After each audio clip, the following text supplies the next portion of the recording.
SCHD isn't broken, but it is being outperformed. Over the past 3 years, SCHD has fallen not just behind the S&P 500, but even other dividend ETFs that most investors never talk about. Today, I'll show you 3 dividend ETFs that have quietly beaten SCHD, not by a little, but by a lot. Plus, I'll explain why they're doing better, what kinds of companies they actually own, and whether they make sense as alternatives to SCHD in 2026 and beyond. And stick around to the end of the video because I will show you one scenario where SCHD could still come back and outperform all these ETFs. My name is Zach, this is Dividend Data, and you should leave a like, comment, and subscribe to the channel. I make tools to help dividend investors understand what they own. So first, let's compare total returns and understand why some dividend investors are looking for alternatives to SCHD. Now, since these are dividend stocks, we have to take a look at the total return, which includes the impact of reinvesting dividends. But even with that, a higher yield ETF like SCHD has dramatically underperformed recently.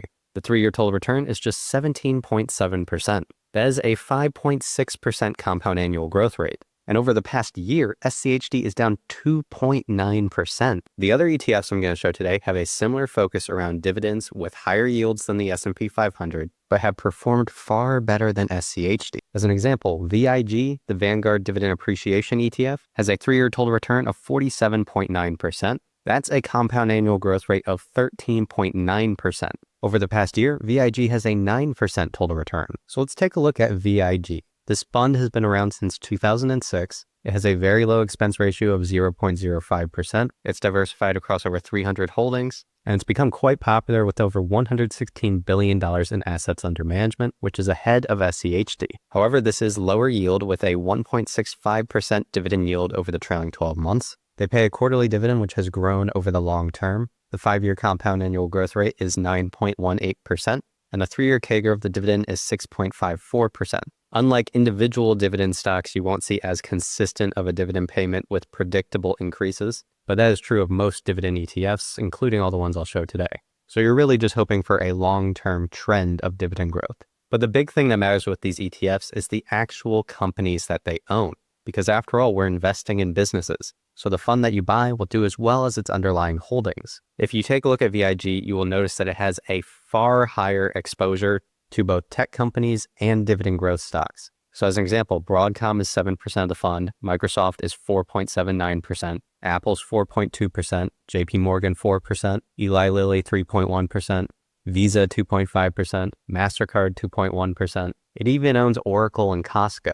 So when you take a look at VIG, it's 28.3% technology, which is a big reason why it's been outperforming SCHD. SCHD is significantly underweight in tech, which is really what's been driving up the market in recent years. And that's because all of the best companies tend to be the big tech stocks. Things like Microsoft. Microsoft is a business with reliable earnings per share growth.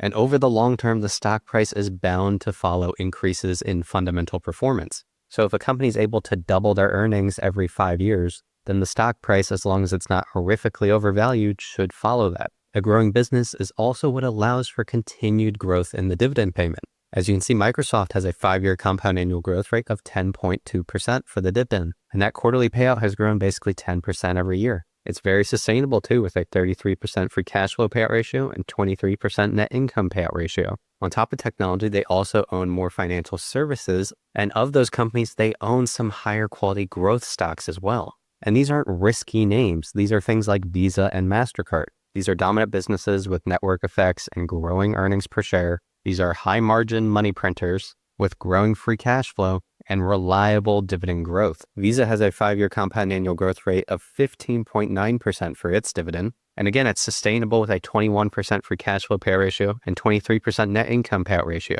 So if you want a dividend-based strategy that focuses on total return, and you plan on investing over the long term, then you want to own some of these high quality compounders. And the fundamental reason why a lot of the funds I'm sharing today have outperformed is because they actually own the businesses which have been driving a lot of the growth in the market. And you don't have to have a lower yield in order to own some of these stocks. As an example, the Fidelity High Dividend ETF, that has a 3.11% dividend yield over the trailing 12 months. Although it has a slightly higher expense ratio at 0.16%, but in the grand scheme of things, that's still very low.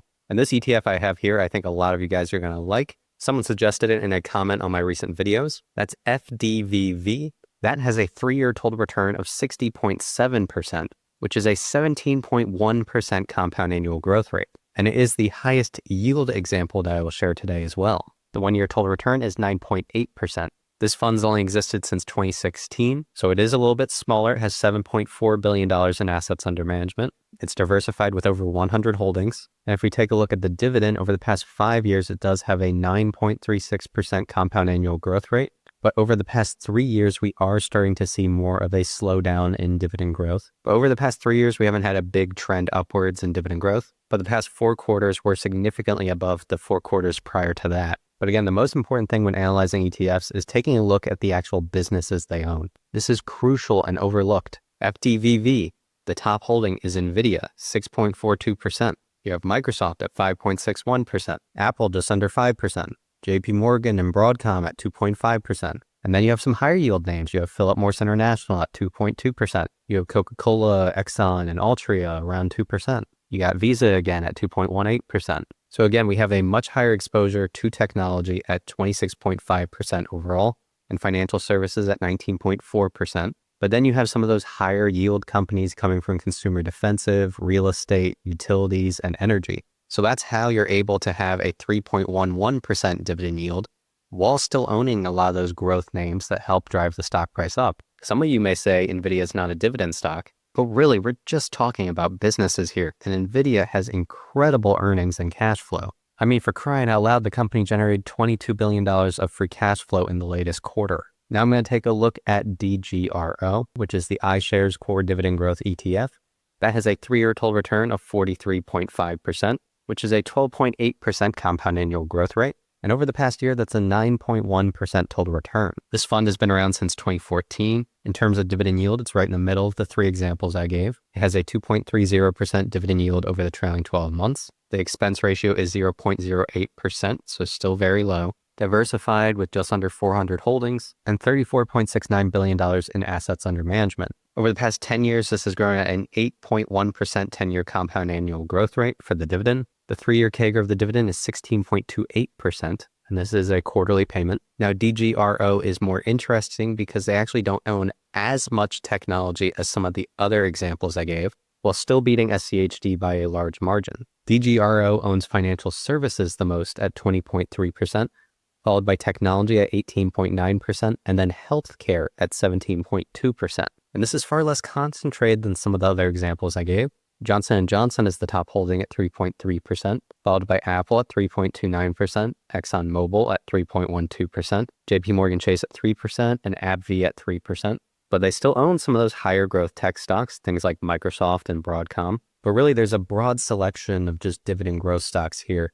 And if you're a dividend investor, you recognize a lot of these names, especially if you do individual stock analysis. Procter & Gamble, Merck, Coca-Cola, PepsiCo, United Health Group, Cisco, Bank of America, Home Depot, IBM, Eli Lilly, Amgen, NextEra Energy, McDonald's, etc. And to be honest, it's quite interesting that DGRO has beaten SCHD so much without being so heavily in technology. It has a 43.5% total return over the past 3 years, 12.8% CAGR. That is a huge difference compared to 17.7% for SCHD, 5.56% annually. And if that continues over the long term, the difference in compounding will be massive. And just to help you visualize that, let's say we have SCHD here and it continues only at 6% a year in total return, and you invested $1,000, that'd be worth over $3,000 by year 20. Whereas if we have another ETF averaging 12% in annual growth, with that same $1,000 over 20 years, that would be $8,600. So that's a $5,600 difference. And that gap only widens, again, assuming that these growth rates remain the same. But it might not. We are currently in the worst 3-year span of SCHD ever. If we go all the way back to 2011, it actually has a total return of 405%, which is a 12.2% compound annual growth rate, putting it closer to the other examples I showed today. Now I'm going to explain under what scenario SCHD could start outperforming again, and what dividend investors who might want to diversify away from SCHD should consider doing. But first, I want to let you know about the Black Friday sale going on with our tool, dividenddata.com. It's the best deal we ever offer, and you can lock in 50% off annual membership and keep that discount for life. There's a 30-day money-back guarantee, so no risk in trying it out. You can use the exact same research tool I've been showing throughout the entire video. That includes researching ETFs and funds, allowing you to look at their dividends, top holdings, etc., plus the ability to deep dive into individual stocks and get 30 plus years of history with great data visualizations. And that includes dividend history, key metrics like free cash flow and revenue, more specific ratios like return on capital employed or ROIC, plus an AI tool built with verified financial data. And by the way, it has tons of charts and graphs that you can load into it. That's how I showed the total return earlier. Plus it has advanced stock screeners where you can filter by hundreds of possible screening options. Oh, and let's not forget an advanced portfolio tracker that's built specifically for dividend-minded investors. You can automatically link your portfolio, or you could manually track and have custom metrics like keeping track of your drip shares. You can get a full look at your projected dividend income and its diversification, and even track how your dividend history grows over time. So if that looks like it's for you, you should try out our Black Friday sale, lock in 50% off annual membership. And if the tool helps you find better dividend stocks, then it way more than pays for itself.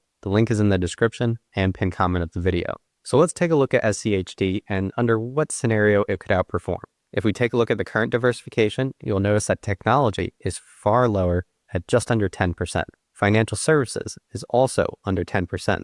SCHD is far more heavy in energy, consumer defensive, healthcare, and industrials. Energy and consumer defensive make up nearly 40% of the fund. And when you think about that and start to look at the core holdings of SCHD, it makes sense why it's underperformed. You don't own any of the great big tech companies. You don't own Visa, you don't own MasterCard, you don't own JP Morgan. But there could be a scenario where that could be a good thing. As an example, if you're a believer in the AI bubble and you think things are overvalued in tech, then you might want a portion of your portfolio allocated to something like SCHD, because SCHD would be largely unaffected in that scenario, and on a relative basis, you could outperform the broader market. In that scenario, you'd also likely outperform the three funds I showed earlier. The other advantage with SCHD is it's the highest yield of the three I showed today. It has a 3.82% dividend yield over the trailing 12 months. It's also low expense ratio, 0.06%, and does have a reliable track record of dividend growth. 5-year CAGR of the dividend, 7.55%.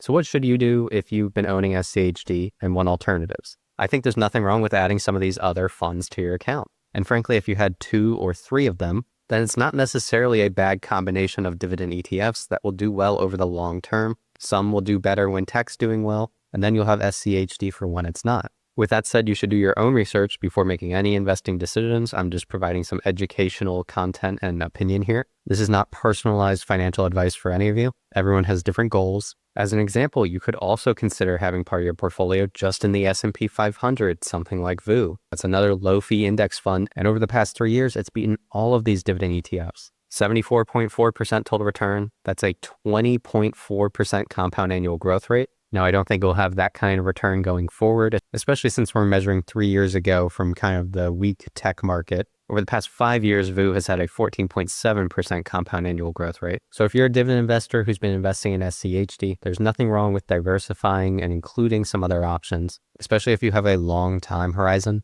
because ultimately total return is probably the most important thing for the vast majority of investors. And you can do that even with a higher dividend yield in some cases. So if you enjoyed the video, make sure to leave a like, comment, and subscribe to the channel. And if you want to take advantage of our Black Friday sale for dividenddata.com, now is the time. The link is in the description and pinned comment of the video. You can lock in 50% off annual membership and keep that discount for life. So with that said, I'll see you in the next video.